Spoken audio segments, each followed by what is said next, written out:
Ang kawalan ng transportasyon sa lugar na ito noong panahon ng mga Espanyol ang isa sa dahilan kung bakit nagpatuloy ang mga naunang tao dito sa kanilang mga tradisyon. Taong 1882 nang makita ng pamahalaan na mayroon palang maliit na komunidad sa bundok. Dumating ang mga protestanteng Amerikano noong 1904 at nagsimulang magtayo ng simbahan at sementeryo.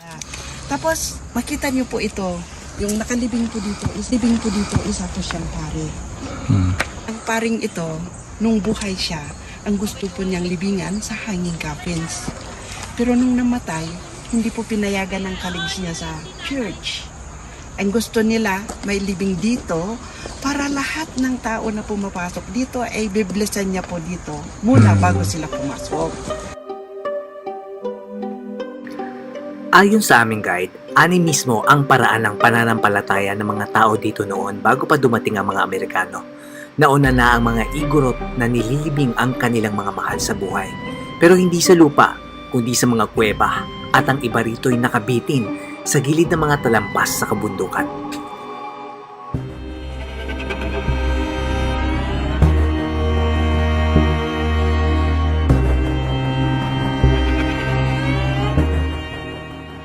Sa pagpapatuloy ng aming pagtahak sa kabilang bundok, nakita ko ang ganda ng talampas. Tanaw ko ang bayan na malapit dito. Hindi lamang ang kinalalagyan ng hanging coffin ang libingan. Meron pa isa itaas ng bundok at meron naman sa mga kuweba. Bago pa man kami pumunta sa Sagada, na-research na namin ang tungkol sa mga libigang ito at nakakatuwa na ang guide na ito ay nagbibigay ng tamang impormasyon tungkol sa kasaysayan.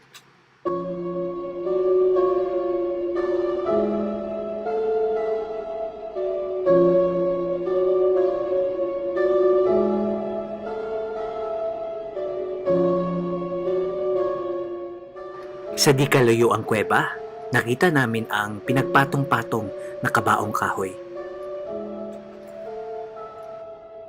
May mga libingan pa kaming hindi nakikita dahil iba ang daan ng mga ito. Marami rin ang mga kwento-kwento tungkol sa mga kababalagan at misteryo, pero nanaig sa amin ng kasaysayan na mas mahalagang pahalagahan, hindi ang katatakutan.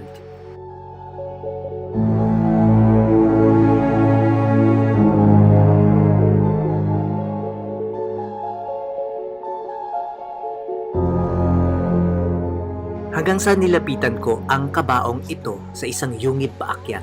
Wala itong pagkakakilanlan. Isang kabaong gawa sa kahoy na tila higit pa sa 100 taon ng tanda.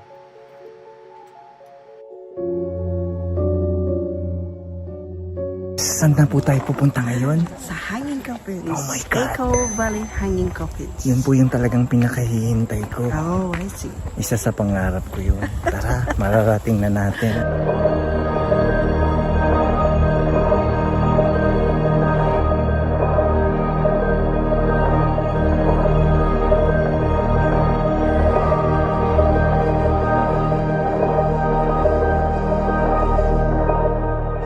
Sino nga ba ang mga nililibing dito?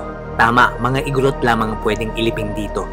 Pero hindi pa doon nagtatapos sa kung sino ang dapat nililibing dito. Dapat daw ay 80 years old na matandang namatay. May asawa, may anak o apo pwedeng ilibing lang dito. Ang mga Igorot na namatay sa sakit o aksidente ay sa kuweba o sa itaas ng bundok inililibing.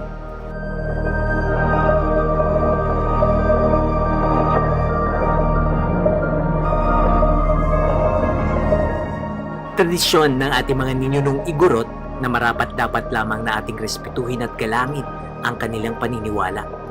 Paniniwala ang karapatan ng bawat isa sa atin. Ito yung pinakamahirap na tagpo. 31 po. Bagamat mahirap na ang bumalik sa aming pinagmulan, hindi na naman ininda yung hirap at pagod. Kasi bawat isa sa amin ay natuto sa araw na iyon. Thank you very much sa Maraming salamat po sa madamdaming mga kwento. At sana po'y muli tayo magkita. Okay, you're welcome. Where's your rush? Where's your hurry? Ako po si Raymond Lopez. Thank you very much for watching and have a nice day. So here's your sign, here's your urgency.